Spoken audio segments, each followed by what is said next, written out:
যদি প্রশ্ন করা হয় কোনটি সবচেয়ে দীর্ঘজীবী প্রাণী, পাঠক মাত্রই উত্তর দিবেন কচ্ছপের নামটি বলে। দেওয়াটাও স্বাভাবিক, কারণ এখন পর্যন্ত কচ্ছপই সবচেয়ে দীর্ঘজীবী প্রাণী বলে স্বীকৃত। তবে এবার নতুন একটি প্রাণীর সন্ধান পাওয়া গেছে যেটি বেঁচে থাকে দীর্ঘ 11,000 বছর। এমনটাই দাবি করেছেন একদল প্রাণী গবেষক।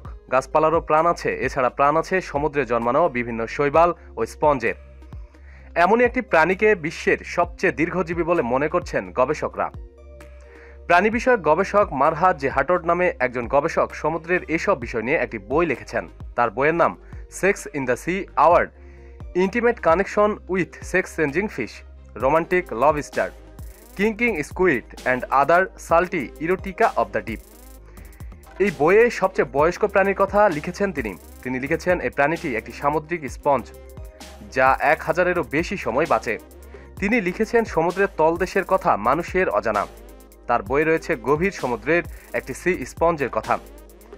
এটি মনোরহ্যাপিস গনি প্রজাতির।